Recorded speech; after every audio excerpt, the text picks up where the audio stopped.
दोस्तों, आपके मन में एक प्रश्न ज़रूर आता होगा कि जिस तरह से मेरे मन में इतने सारे विचार चलते हैं, क्या दूसरों के मन में भी इतने ही विचार चलते हैं?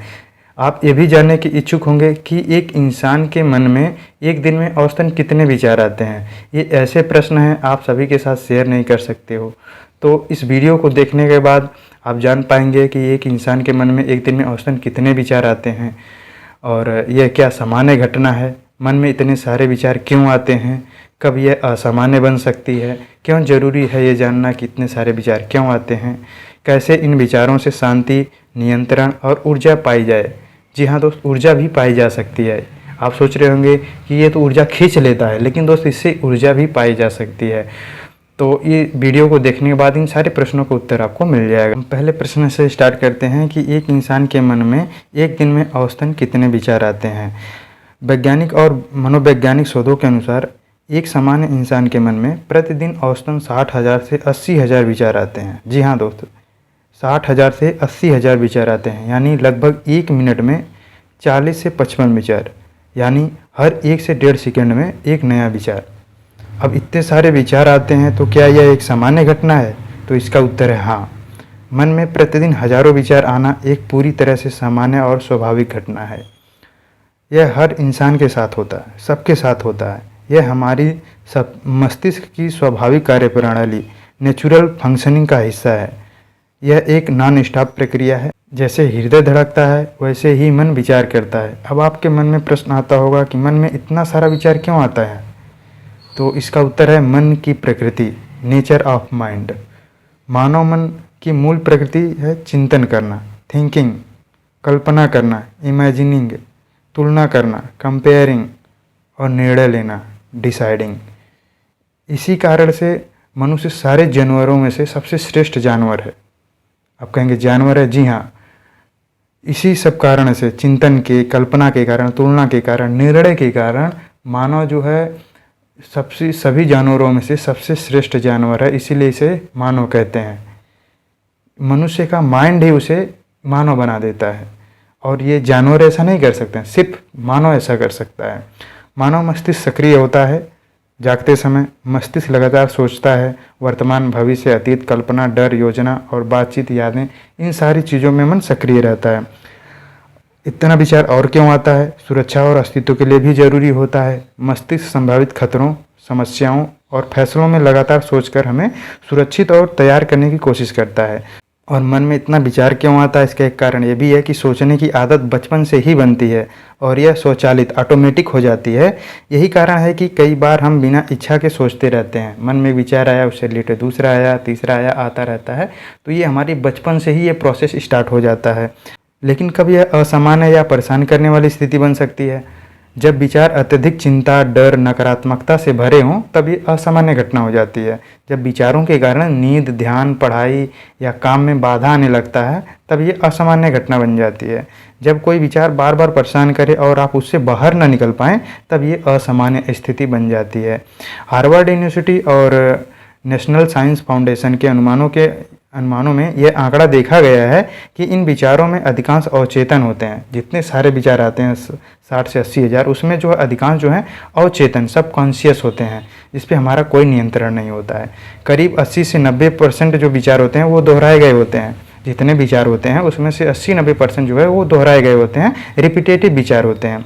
और लगभग 70 से 80% विचार नकारात्मक होने की प्रकृति रखते हैं, निगेटिव नेचर के होते हैं। अगर व्यक्ति सजग नहीं रहता है, अगर ध्यान नहीं देता है तो आप उसी में घुमा के रखता है। इसीलिए जो अधिकांश लोग ना इसी नेगेटिविटी में रह जाते हैं। कोई काम, क्रोध, मोह, लोभ ना इन्हीं सब में रह जाता है। लेकिन जो इसको सकारात्मक दिशा देता है वही जो है 10-15% लोग शासन करते हैं अपने ऊपर, देश के ऊपर, लोगों के ऊपर, वही शासन करते हैं। अब क्यों यह ज़रूरी है जानना कि हमारे मन में इतना विचार क्यों आते हैं? अगर हम दिन भर में हजारों विचारों से गुजरते हैं तो यह समझना कि हमारे कौन से विचार हमारे लिए लाभकारी हैं, कौन से हमें हानिकारक हैं, हमारे लिए हानिकारक हैं। मन की शुद्धता, ध्यान, सफलता के लिए बेहद ज़रूरी हो जाता है। जब इतने सारे विचार आते हैं तो हमें जानना ज़रूरी हो जाता है कि इतने सारे विचार क्यों चल रहे हैं। इसी से तो हमारा फ्यूचर डिसाइड होता है, वर्तमान डिसाइड होता है, इसी से हमारा पास्ट बना है। अब बात करें विचार क्या है। विचार थॉट्स मस्तिष्क में बिजली की तरह चलने वाली तरंग होती है। वे हमारी यादों से आते हैं, मेमोरी हमारी वहाँ से आते हैं, अनुभवों से बनते हैं, कल्पनाओं में चलते हैं और बाहरी दुनिया से प्रतिक्रिया से बनते हैं। ये याद जो है हमारी पुरानी यादें हैं, अनुभव हैं, कल्पना है और दुनिया से जो हम लोगों से अलग अलग स्थानों पर जाकर प्रतिक्रिया करते हैं, वहाँ से ये हमारे विचारों का उत्पन्न होता है, वहाँ से विचार बनते हैं। इसका उत्तर है नहीं। ये आपने भी अनुभव किया होगा कि इतने सारे विचार आते हैं। आप भी देखते होंगे कि यार ये कौन कौन से विचार मेरे मन में आते रहते हैं। तो सारे विचार जरूरी नहीं होते हैं। तो विचारों के कई टाइप के होते हैं, जैसे अनियंत्रित, इसे कहें बेहोशी विचार, अनकॉन्शियस माइंड, अनकॉन्शियस थॉट, जो बिना आपकी जानकारी के आते हैं, इस पर आपका नियंत्रण नहीं रहता है। दूसरा विचार आता है जैसे सजग, कॉन्शियस विचार, कॉन्शियस थॉट, जो आपके जानकारी में होता है, उस पर आपका नियंत्रण रहता है। अनावश्यक विचार, यूजलेस विचार, जैसे डर, कल्पना, पूरा, अतीत। रचनात्मक विचार आते हैं, कंस्ट्रक्टिव थॉट्स आते हैं, जैसे योजनाएं, समाधान, प्रेरणा, ये जो हैं कंस्ट्रक्टिव थॉट होते हैं। तो ये कई टाइप के थॉट हो जाते हैं। शोध के अनुसार दोस्तों, आपने ऊपर भी बात किया, लगभग 80% विचार दोहराव, रिपीटेटिव वाले होते हैं, जो बार बार आते रहते हैं। जैसे हमें 10 बजे खाना खाना है, तो 10 बजे के पहले कई बार विचार आएगा 10 बजे खाना खाना है। शाम को 6 बजे किसी से मिलना है, कहीं जाना है, तो 6 बजे के पहले कई बार वो विचार आते हैं। तो उसमें 80% जितने विचार आते हैं ना, उसमें से 80% विचार रिपीटेटिव वाले होते हैं और उनमें से 70% तक निगेटिव विचार वाले होते हैं कि कोई आप काम कर रहे हो, पढ़ाई कर रहे हो, कोई एग्ज़ाम देने जा रहे हो, मैं फेल ना हो जाऊं, ये मन में आता है। लोग क्या सोचेंगे, कहीं कुछ गलत ना हो जाए। अब ये जो सकारात्मक माइंड वाले होते हैं, वे क्या सोचते हैं कि मैं फेल हो जाऊं, कहीं फेल ना हो जाऊं, उनके मन में भी आता है, लेकिन वो इसे पॉजिटिव दिशा में देते हैं। चलो फेल हो जाऊंगा, देखेंगे, लेकिन पूरा प्रयास करेंगे और पास हो जाते हैं। लोग क्या सोचेंगे, वो ये नहीं सोचते हैं, सकारात्मक वाले सोचेंगे मैं क्या सोच रहा हूँ, वो उस पर काम करते हैं, कहीं कुछ गलत ना हो जाए। ये प्रश्न दोनों लोगों के लिए आता है ना, सबके लिए आता है, सकारात्मक लोगों के लिए भी आता है। तो सकारात्मक लोग सोचते हैं कि चलो गलत हो जाएगा, कुछ सीख ही मिलेगा, या कुछ और ही सोचते होंगे, इसलिए वो निरंतर आगे बढ़ते रहते हैं। और ज़्यादातर लोग इसी निगेटिव थॉट्स में उलझ के रह जाते हैं और जीवन में कभी भी बहुत बड़ा नहीं काम कर पाते हैं। ऐसे विचार आ रहे हैं, इसका ये मतलब नहीं है कि मैं फेल ना हो जाऊं, लोग क्या सोचेंगे, कोई कहीं कुछ गलत ना हो जाए। ऐसे जब प्रश्न आए तो इसका ये मतलब नहीं है कि आप गलत सोच रहे हैं। इसका मतलब है कि मस्तिष्क सुरक्षा के लिए चेतावनी दे रहा है, या आप इसे डायरेक्शन दीजिए। अगर आप उसी नेगेटिविटी में घूम के रह जाएंगे तो आगे नहीं बढ़ पाएंगे। अगर आप उसे पॉजिटिव दिशा में मोड़ दें तो आप निरंतर आगे बढ़ेंगे। आगे प्रश्न आता है कि क्या किया जाए, कैसे इन विचारों से शांति, नियंत्रण और ऊर्जा पाई जाए। तो इसके कई समाधान हैं। जैसे पहला समाधान यही है कि काम के प्रति समर्पण भावना रहे। जो भी आप काम कर रहे हैं पूरा उसमें डूब जाइए। विचारों को क्या, किसी और चीज़ के लिए भी जगह ना बचे, समय ना बचे, ऊर्जा ही ना बचे और के लिए, काम में इतना डूब जाइए। दूसरा समाधान है ध्यान, मेडिटेशन, माइंडफुलनेस। अब ध्यान क्या है, ध्यान का उद्देश्य जो है विचारों को हटाना। विचारों को हटाना नहीं है, आपके मन से विचार नहीं हट जाएंगे, बल्कि उन्हें देखना सिखाता है, पहचानना और वर्तमान में जीने की कला सिखाता है ध्यान।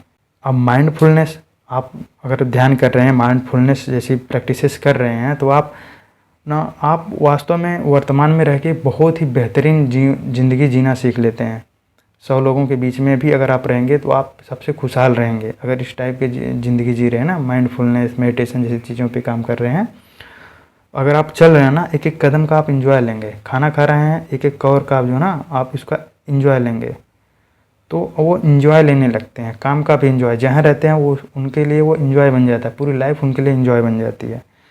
तो कैसे मेडिटेशन या माइंडफुलनेस का कैसे अभ्यास करें, तो आप अच्छे किसी शांत जगह पर बैठ जाएं, नदी किनारे या कहीं पे भी जहाँ शांत और नेचुरल जगह हो। आप आंखें बंद करें, सिर्फ सांस पर ध्यान दें। जैसे वह अंदर आ रही है, कैसे वो सांस अंदर आ रही है, कैसे सांस बाहर जा रही है।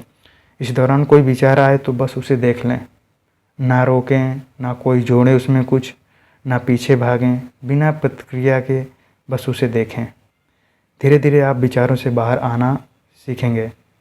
ये आप कुछ दिन ऐसे करेंगे, 2 महीने लगभग कर लेंगे, तो आप देखेंगे आप जो शुरू में जितना था उससे कहीं बेटर आप लास्ट में जब ना 2 महीने के बाद आप उससे बहुत बेहतरीन अपने आप को अनुभव करेंगे। आपको एक अलग ही टाइप का अनुभव होगा। तो ध्यान में रखिए कि आप विचार नहीं हैं, आप वह हैं जो विचारों को देख सकता है। आप विचार के लिए नहीं हो, विचार आपके लिए है। तीसरा समाधान आप अपने जीवन में लागू कर सकते हैं, जर्नलिंग, सोच को लिखना। रोज़ रात या सुबह अपने विचारों को लिखें। जो भी मन में चल रहा है उसे लिख लें। इससे दिमाग खाली होता है और विचार बाहर आ जाते हैं। विशेष रूप से यदि आप चिंता या अस्थिरता महसूस करते हैं तो इस समय ज़रूर ऐसा काम करना चाहिए। या आप किसी से बात करें जो आपका बहुत ख़ास है, आपका दोस्त हो सकता है, माँ बाप हो सकते हैं, पति पत्नी हो सकते हैं। आप उनसे बात करिए, अपने मन की बातें बाहर निकाल दीजिए, मन को खाली कर दीजिए। नहीं कोई मिल रहा है, जर्नलिंग बहुत बेस्ट तरीका है।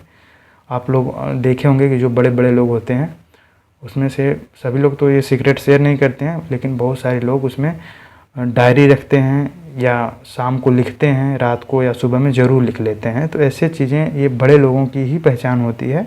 ठीक है, तो ये चीज़ें आप अपना सकते हैं। चौथा तरीका आप ज़रूर अपने लाइफ में अपनाएं, जैसे विचारों को सफाई देने के लिए जीवन शैली बदलें। जीवन शैली में कुछ चीज़ों को ऐड करें, कुछ आदत बनाएं ऐसे, जैसे सुबह का ध्यान या प्राणायाम करें। सुबह में ध्यान या प्राणायाम करें, इससे क्या होगा कि विचार शांत होते हैं। आपके जो इतना विचार का घमासान होता है ना, वो शांत हो जाते हैं। पर्याप्त नींद लें, 7 से 8 घंटे का नींद लें। इससे क्या होगा कि अनचाहे विचार घटते हैं, उस पर आपका नियंत्रण बढ़ जाता है। पौष्टिक आहार लें के साथ शरीर के साथ साथ आपके दिमाग की रसायन संतुलित रहती है। आपका माइंड बहुत ही अच्छे तरीके से काम करता है। मोबाइल से दूरी रखें, इससे क्या होगा, बाहरी विचारों का दबाव कम होता है। अब जहाँ पे देखिए 2 टाइप का हो सकता है, एक नीड होता है, एक डिज़ायर होता है। नीड के लिए आपको तो करना ही करना है, जैसे आप जॉब कर रहे हो तो बहुत ज़रूरी है, पढ़ाई कर रहे हो, पढ़ाई के लिए आपने कहीं से कोचिंग क्लास लिया है तो अब वो करना ज़रूरी है। उसके बावजूद अगर आप उस पर टाइम दे रहे हो, एक मूवी देख लिया, दूसरी मूवी देख रहे हैं, तीसरी मूवी देख रहे हैं, 60 पे 60 सरकाए जा रहे हो, स्क्रॉल करते जा रहे हो, तो ये चीज़ें आपको एक बाहरी विचार आपके ऊपर दबाव बनाता है। आपका माइंड उसी में घूमता रहता है, एक के दिन दूसरा दिन उसी में गया, तीसरा दिन आपको वो आदत बन जाता है।